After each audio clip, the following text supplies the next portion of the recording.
สวัสดีเมื่อนี้มาพบกับพระศรีโหบุญสิปิเสือเส้นเก่าเส้นเคยเนาะพระศรีโหผ้ามาดูมาส้มเข่าหน้าเนาะ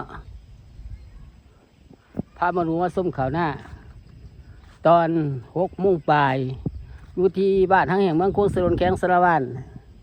ฝากติดตามช่อง YouTube ของพระศรีโหบุญสิปิเสือเด้อกดไลค์กดแชร์เนาะกดติดตามให้ใน FC ไทยและต่างประเทศFC ไทยและต่างประเทศเขาติดตามช่อง YouTube ของพระศรีโหบุญมีศรีประเสริฐไล่อามาให้รู้ให้สมไล่อามาให้รู้ให้สม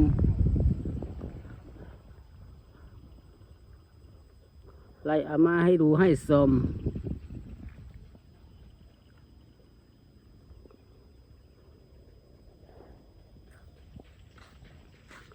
ไล่เอามาให้รู้ให้สม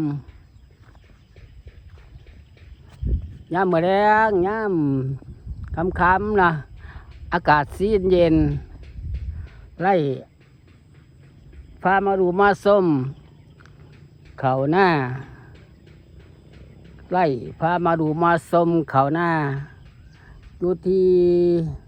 บ้านทั้งแห่งเมืองโคงสรนแข้งสารวัน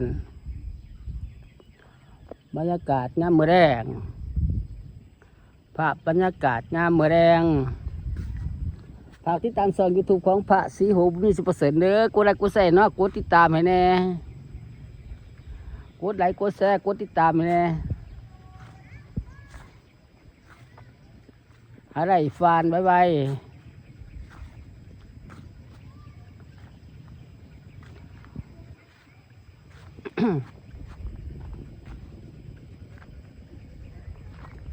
บรรยากาศภาพบรรยากาศตามทงให้ทงหน้าย่ำเมื่อแรกย่ำตอนแรกของบ้านเสาเนาะบ้านเสาบ้านที่25บ่2026ไล่อามาให้ดูให้สมไล่อามาให้ดูให้สมอันนี้สบายดีมาแต่หน้าบ่ภาพบรรยากาศเนาะเขาว่าช่วยดีนะต้นม่านเนี่ยภาพบรรยากาศเนาะตามตรงให้ตรงหน้าไล่อามาให้ดูให้สมไล่อามาให้รู้ให้สมยามมื้อแรงตอน6 โมงปลายเนาะฝากบรรยากาศสวยๆงามๆเอามาให้รู้ให้สมอากาศสิ้นเย็นเนาะอากาศบรรยากาศสิ้นเย็น หัวพานได้ออกหญ้ามันสิติดเท้าฝากบรรยากาศเขาให้เขาหน้ามาให้รู้ให้สม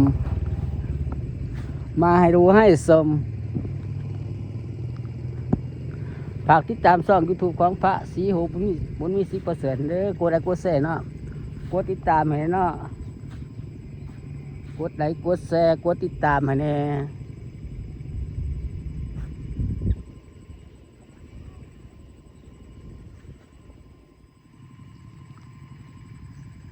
ยามมื้อแลง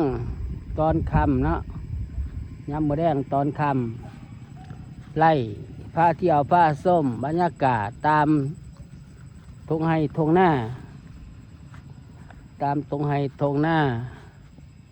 ไล่พามาดูมาส้มบรรยากาศตามทงให้ทงหน้า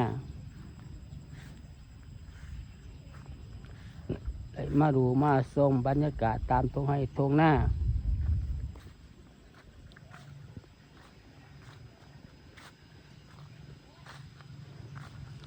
ภาพบรรยากาศสวยๆนะตอนเย็นๆตอน6 โมงปลายไล่เอาภาพบรรยากาศมาให้ดูให้ชมภาพบรรยากาศตามภาพบรรยากาศทงให้ทงหน้า เขาให้เขาหน้ามาให้ดูให้สมเขาให้เขาหน้ามาให้ดูให้สม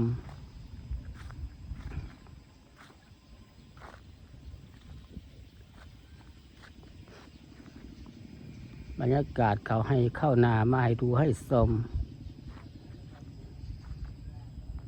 เขาให้เขาหน้ามาให้ดูให้สม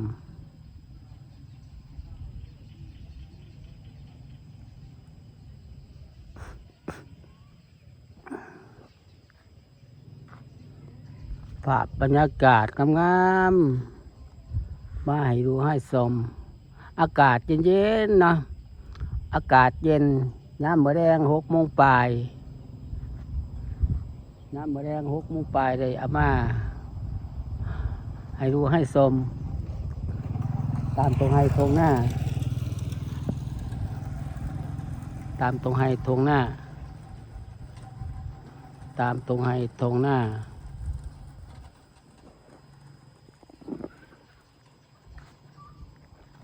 ภาพบรรยากาศตามตรงให้ตรงหน้ามาให้ดูให้ชม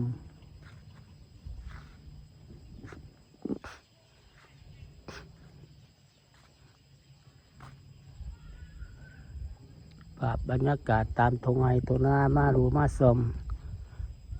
ฝากติดตามช่อง YouTube ของพระศรีโหบุญมี10%เด้อกดไลค์กดแชร์แน่ FC ลาวไทยและต่างประเทศให้เขาดูเขาชมช่อง YouTube ของพระศรีโหบุญมี10%ให้เด้อกดไลค์กดแชร์เนาะกดติดตามให้เนาะกดไลค์กดแชร์กดติดตามให้เด้อฝากบรรยากาศตอนเย็นๆมาให้ดูให้ชมฝากบรรยากาศตอนเย็นๆมาให้ดูให้ชม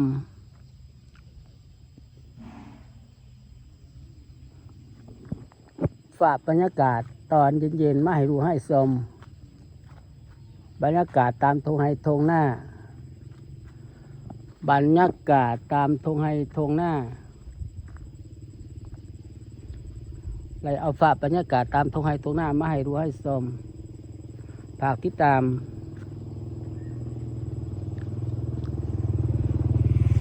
ฝากติดตามช่อง YouTube ของพระศรีโหบุญมี10%เด้อกดไลค์กดแชร์เนาะกดติดตามใน FC ลาวไทยและต่างประเทศ FC ลาวไทยและต่างประเทศคลิปนี้กับพระสุโคราชไปก่อนบ๊ายบาย